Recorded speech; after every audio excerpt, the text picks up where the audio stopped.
by way of producing additional home heating oil for this winter. We have a long-term, serious long-term problem of our growing dependence on foreign sources of energy. That will always be the case, but we ought to be able to shift the trend and begin to move it in the right direction. We need to do a lot more about generating the capacity for power here at home. We need to get on with the business, and we think we can do it very safely in an environmentally sound manner. We don't think that we ought to buy into this false choice that somehow we cannot develop energy resources without being cautious with the environment. We can. We've got the technology to do it, and we ought to do it. We do support the low-income energy assistance program. We think it's very important so that senior citizens, for example, don't suffer this winter. But we need to get on to the business of having a plan to develop our domestic energy resources and producing more supplies, and this administration hasn't produced it. Bernie, can I add a word to that? Senator, I'm going to continue. I yield. Thank you, sir. Your congressional record. You sponsored a bill that said no to oil and gas exploration in Wyoming wilderness areas, your home state. However, you co-sponsored a bill that said yes to drilling in the Arctic National Wildlife Refuge. Your explanation? Well, Bernie, it just shows I've got a balanced approach to how we deal with environmental issues. Not a case of not in my backyard? No, I think we have to make choices. And the Wyoming Wilderness Bill, frankly, was one of my proudest achievements as a member of Congress. I worked on that with my good friend Al Simpson, for example, for about 4 years. We set aside a part of Wyoming, nearly 1 million acres of wilderness that ought to be separate and not be developed. We think that was important. There are a lot of areas around the country where Governor Bush and I, for example, support restraints. We support the moratorium on drilling off the coast of California.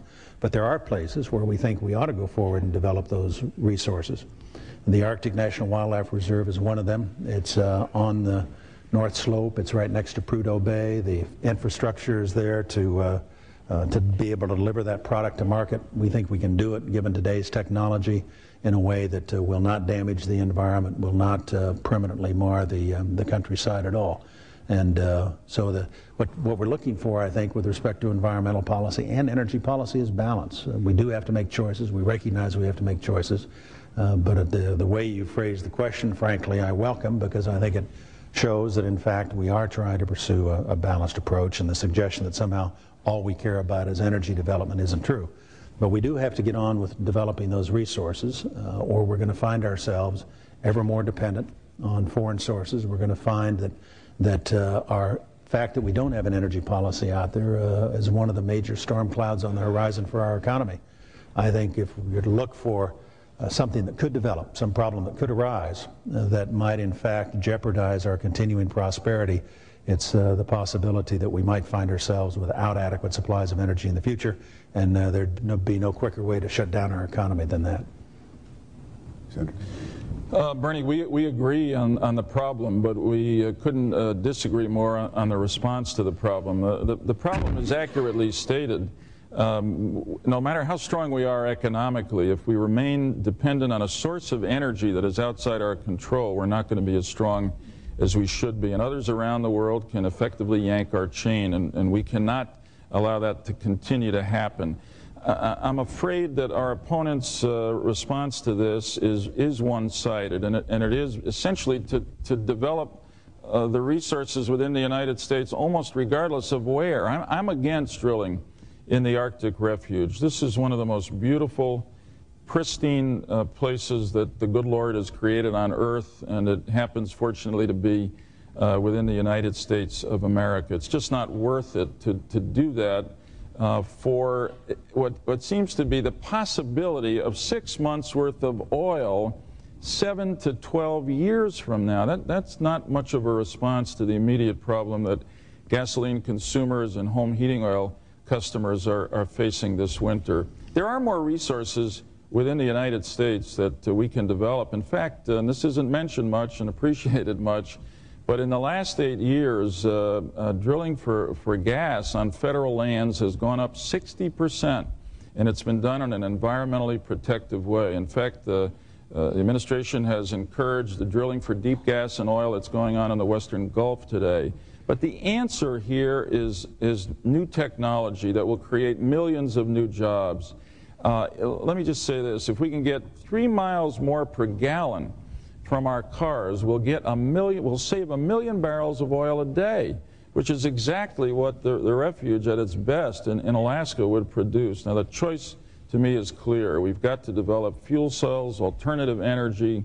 We've got to encourage people to conserve and to be efficient. This question is for you, Senator. We all know Social Security is the backbone of the retirement system in our nation. Can either of you pledge tonight, categorically, that no one will lose benefits under your plans? Yes, indeed. I can pledge to the American people categorically that no one will lose benefits under our plan for Social Security as far forward as 2054. And let me come back and say, Bernie, that Al Gore and I view Social Security as probably the best thing the government did in the second half, or the last century. It has created a floor under which seniors cannot fall, and so many of them depend on it for their basic living, for their livelihood.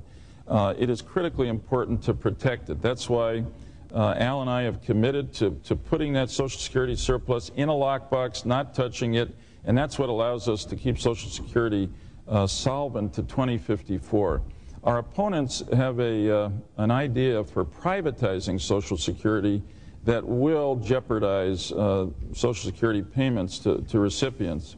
And I looked at this idea, and if I may use an oil industry analogy, which is to say that sometimes, as you know, Dick, better than I, you got to drill deep to discover whether there's oil in a well. For a while, I was drilling into this idea of privatization of Social Security, and the deeper I got, the drier the well became.